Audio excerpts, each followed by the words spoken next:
a lot of this stuff's already been said, but I gotta go with the script, so you got to bear with me. But I do want to thank everybody for coming today. You know, I'm glad you came to remember my daddy. It means a lot.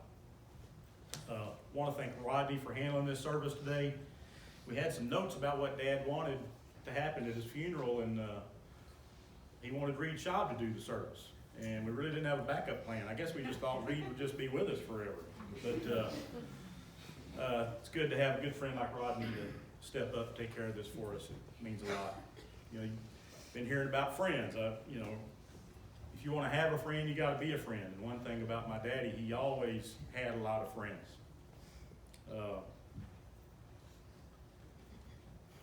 I actually wrote most of this a couple of years ago. It was kind of therapeutic for me. I didn't want my daddy to go to the nursing home because I knew the statistics said he's going to only live about 2 years. And here we are a couple of years later. But it helped me at the time, getting my words out on paper. Dad grew up at the Bend.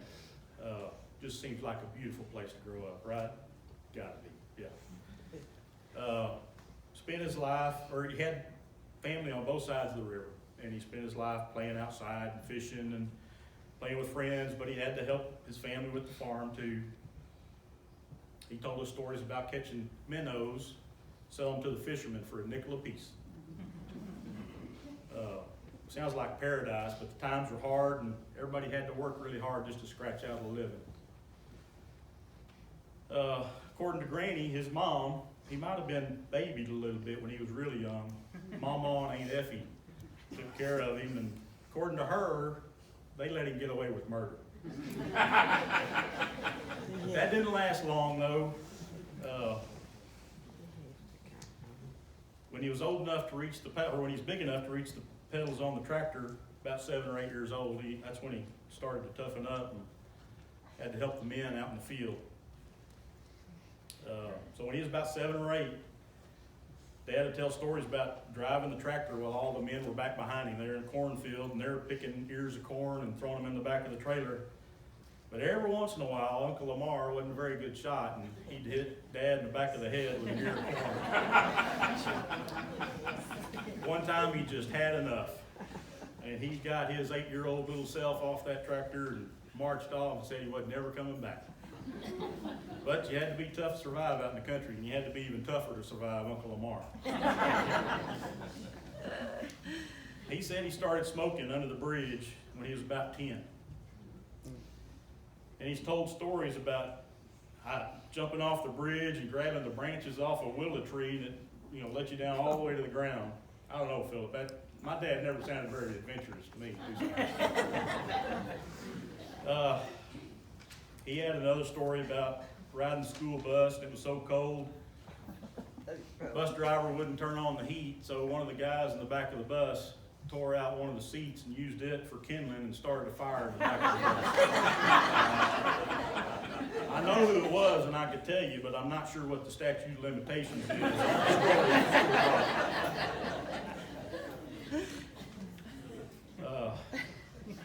His family moved to Lampasas when he was 12, 13, something like that, and he got a hardship driver's license by the time he was 14. We already heard that.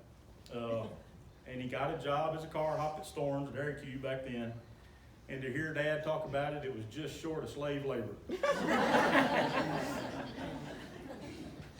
Now, when he came to Lampasas, he must have got in with a bad crowd or something, because I know my daddy would never do anything to get in trouble. So I'm kind of blaming these other unrulies. But he had all kinds of stories about high school. One time they took a car apart and put it back together on top of the gym at the school. Another one about some football jerseys that kept coming up missing. That was a story from Dad was the equipment manager for the football team. You're talking about putting the fox in the hen house. So Coach Bo called Dad in his office one time and said, "Larry, I don't even have enough jersey to suit up the football team for the game on Friday." He said, "But if those jerseys will show up back in the locker room by Friday, nobody will get in trouble. Well, Dad looked at him and said, well, I have no idea what happened to those jerseys, but I'll check around and see what I can find out. So that night they were putting the jerseys back in the locker room, but another buddy beat him in there, and he had his hand over the light switch. And so when Dad reached in there in the middle of the night, reaching for that light switch, he grabbed another guy's hand. It just about scared him to death. And by the way, I still have some of those jerseys from Lancaster.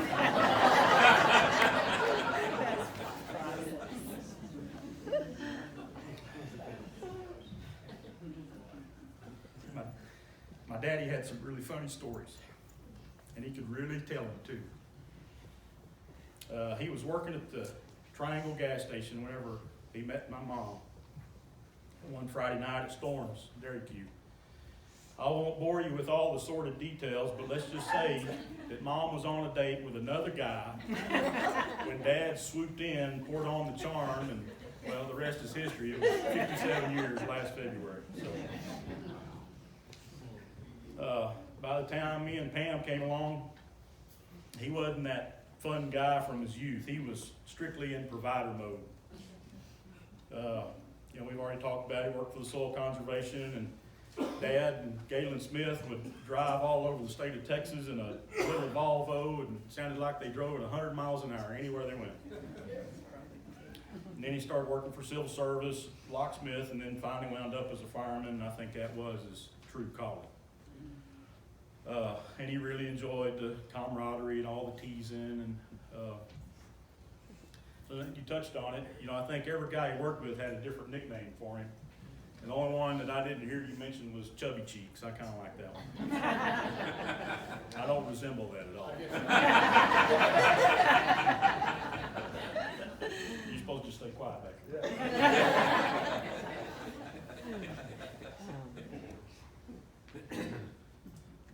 Dad worked a crazy schedule as a fireman. Y'all know that.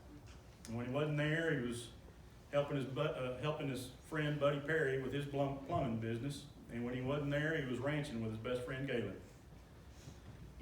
Dad inherited the Ponderosa, the place, from my granddaddy when he died. And Dad didn't like it at all when he first started. At all. It seemed like nothing ever went right. There was one time that we had a bull that we needed to take to the vet. We called him Bully Boy. And he's just monster, big bull. And that bull didn't want to go to the vet. So we were trying to get him in the trailer. Mike, were you out there with us that time? Yeah. So you can verify. I might embellish a little bit, but you can verify. So anyway, we finally got this bull loaded, this little bitty trailer. Finally got him loaded. We're all loading up in the pickup, getting ready to take him to town. All of a sudden, big commotion behind us, and we turn around and look, and that bull had gone from standing flat-footed in the floor of this trailer to over the trailer, everything out, but his back leg got hung between the top two rails. I'm sure it took a lot of restraint from my daddy not to cut that back leg off of that. I don't know if the bull ever made it to the vet or not. I don't remember. But that was typical. Yeah. Everything he did was like that. But it didn't take long, though. He traded in that Volvo for a pickup. A little while later, he had a dog in the back of the pickup. And then a little bit later, he considered a Ponderosa his hideout that he shared with his pet cows. Ever since I can remember, and I think we can all on the front row probably remember this, Dad worried about money. He worked hard for his money, wanted to make sure it went as far as it could go. And there were more than a couple of discussions about how we should spend it or not spend it. When I was a kid, I watched way too much TV growing up, and I watched a lot of Andy Griffin reruns, and I was convinced that guy was a perfect dad. But that wasn't my dad. Times were different then. Dads just didn't spend time with their kids like they do now. And he thought his time was better spent providing for us and making sure there wasn't anything that we didn't have that we needed. As the years passed, Pam got married and had her family. Then I did the same. Dad retired, and I saw him change. He never really lightened up until we were all grown. His finances weren't a constant worry. Mom would probably say he never did lighten up. But I thought he did. One of his favorite jobs his whole life was loading those trucks with sand out at the bend. I think it's just something about being back out there again, playing in the sand.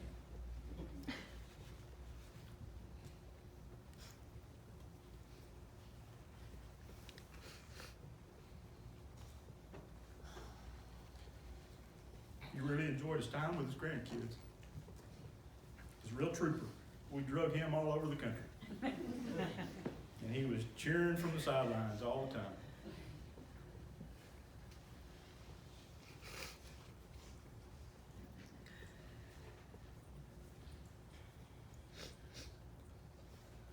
He missed out on seeing his great-grandchild by about a month. But that's the circle of life. Now it's my turn to be pop.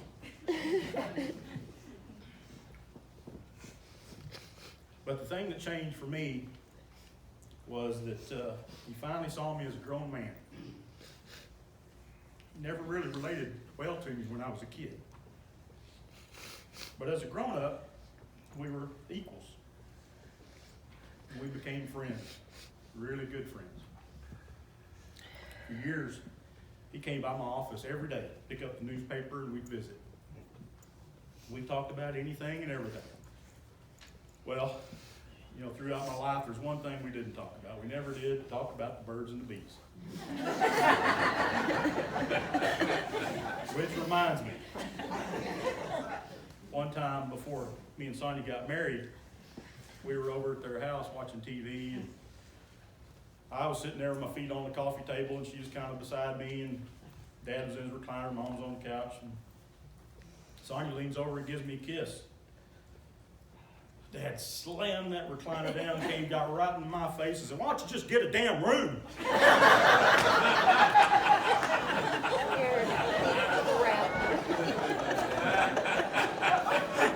Scared me. And you wonder why I'm not affectionate?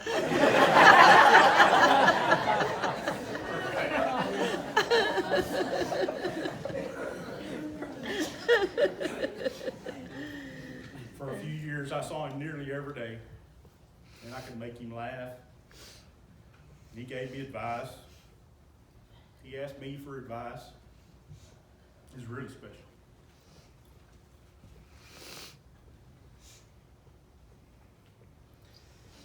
I finally figured out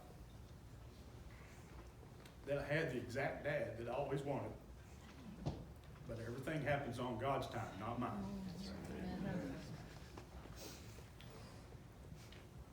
I'm just about through, okay?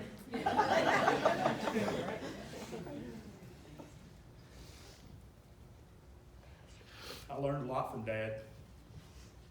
A lot of it was definitely what not to do. I already told you about worrying about money.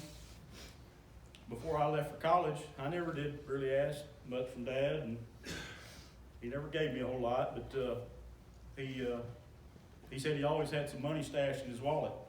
And he gave me a $100 bill, and that's it right there that he gave me, however long ago it was. 100 years ago, it seems like now. But he told me he always had that stash in his wallet, so if he ever broke down, he wouldn't be broke down and broke.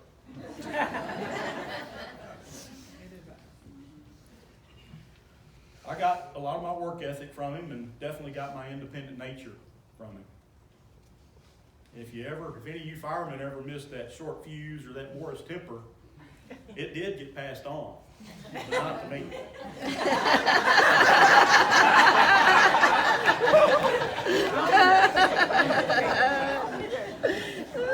That's so funny.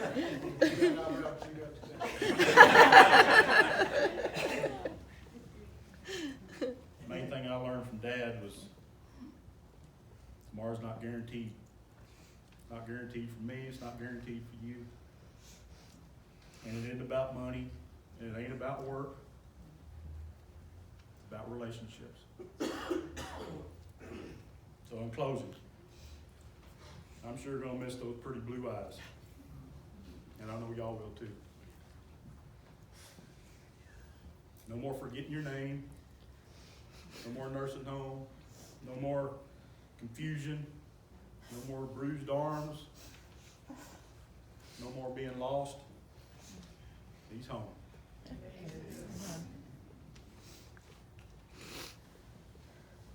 Dad had a rough week last week. He fell at the nursing home and broke a hip, broke a bone in his neck, had a bad knot on his head. In the hospital, he was in so much pain, and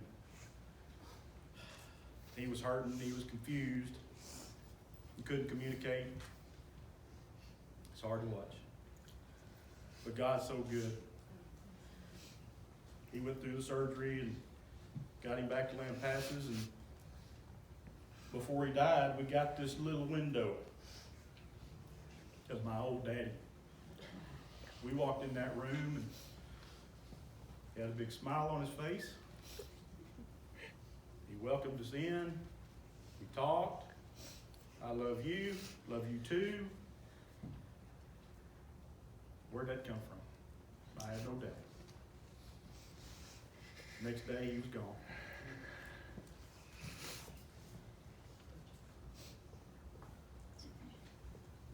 Everybody says he's in a better place, and I can tell you for sure that he is. Anybody else notice the sunrise this morning? It was sure pretty from my house. Couldn't help but wonder what that sunrise looked from where he is.